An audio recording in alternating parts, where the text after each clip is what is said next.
Voici Duisbourg le matin. L'une des villes les plus pauvres et négligées de l'ouest de l'Allemagne.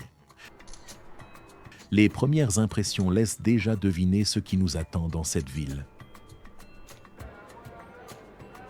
En marchant dans les rues, il faut faire attention où l'on met les pieds. La ville est si appauvrie que les ordures ne sont plus ramassées dans les rues. Peu importe où l'on regarde, il y a des déchets partout. Même dans les parcs de la ville, on voit des déchets et des poubelles débordantes. Une habitante, qui vit ici depuis 25 ans, se plaint devant la caméra. Ça a toujours été comme ça ici. On dirait que ça n'intéresse personne. Ce n'est même pas le pire endroit. Allez voir, dans les petites rues secondaires où vivent beaucoup d'étrangers, c'est encore pire là-bas. Mais attention, c'est dangereux. Avant d'explorer les rues secondaires, nous flânons encore un peu dans le centre-ville. On voit à peine des Allemands ici. Duisbourg compte plus de 500 000 habitants.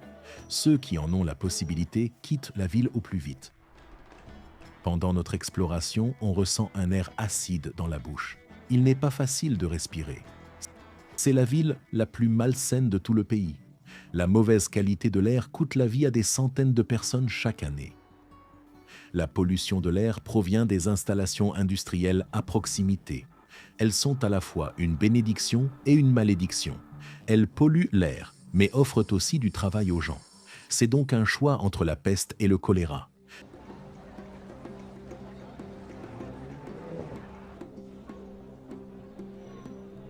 Mais la mauvaise qualité de l'air n'est pas le pire problème. La criminalité et la pauvreté atteignent des sommets historiques. Les magasins dans les rues en disent long sur les habitants. Il y a beaucoup de restaurants de döners et de boutiques orientales. Le döner est un plat bon marché inventé par des immigrés turcs. Ce supermarché, par exemple, ne vend que des produits étrangers. On voit à peine des produits ou marchandises allemands. Partout, il y a des salles de jeu ou des magasins qui vendent de l'alcool. Des hommes se tiennent en groupe devant et passent le temps. On voit très peu de femmes. Dans certains quartiers, le chômage dépasse les 20%. Dans cet avenir sans perspective, un jour ressemble à un autre. Nous rencontrons à nouveau la femme de tout à l'heure. Elle se plaint de la dégradation de tout ici. Chaque fois que les politiciens viennent, on nettoie vite. Mais rien ne change vraiment ici. En tant qu'Allemand, on se fait remarquer dans de nombreux quartiers. L'ambiance n'est pas agressive, mais on est regardé avec méfiance. Beaucoup de gens ont l'impression qu'on ne s'occupe plus d'eux. Les politiciens et la police n'osent plus venir dans ces quartiers depuis longtemps.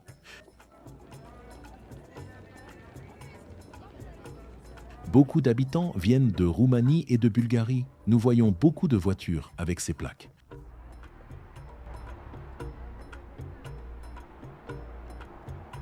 Un autre résident nous raconte comment la situation sécuritaire a évolué ces dernières années.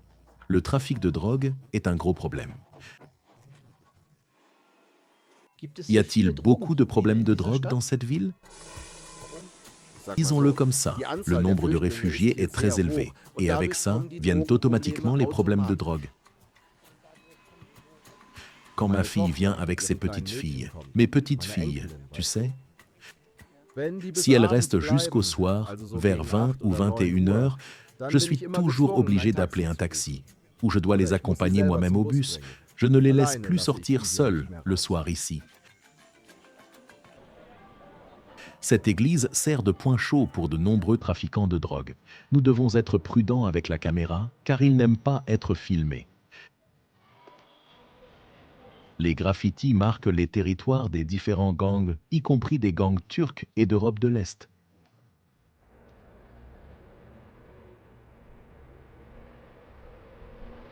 Ici, nous voyons un homme qui a été victime du commerce de la drogue. De nombreux Turcs sont venus en Allemagne après la Seconde Guerre mondiale. Ils vivent ici désormais à la 2e et 3e génération. Les Européens de l'Est, en revanche, sont arrivés au cours des 20 dernières années.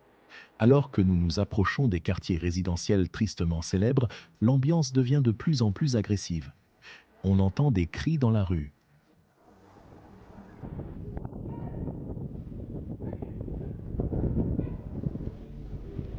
Les hommes se tiennent en groupe. Ils semblent intimidants. Un autre résident nous met en garde et partage son expérience. On se fait insulter sans arrêt, sans raison. On se fait insulter ici. Je suis content si je rentre chez moi sain et sauf. Dans cette rue, on voit beaucoup de bagarres. Il y a toujours des conflits. Les Européens de l'Est ou les Turcs, ils font toujours du tapage.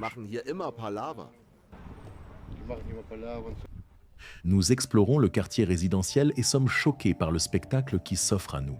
Les maisons sont délabrées, beaucoup n'ont pas de fenêtres ou ont des fenêtres mal isolées. Les façades laissent deviner à quoi doivent ressembler les appartements sombres et froids. Les boîtes aux lettres sont cassées, un des nombreux problèmes.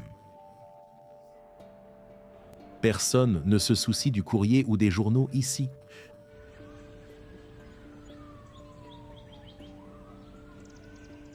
L'isolation de certaines maisons tombe en morceaux.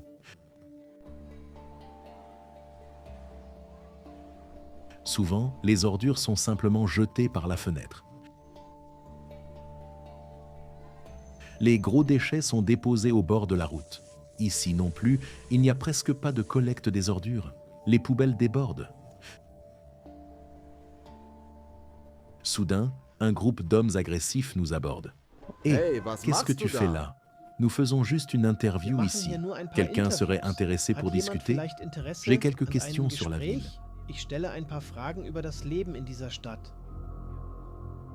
Es-tu de la presse ou d'une chaîne de télévision? Oui, je suis de la presse. Parles-tu français? J'ai dit français. Non, je ne parle qu'anglais. Mais ne prends pas de photos ici, c'est compris? D'accord. Nous avons passé 3 jours dans cette ville. Les impressions étaient vraiment bouleversantes. Les gens sont livrés à eux-mêmes, la violence et l'abandon dominent le quotidien.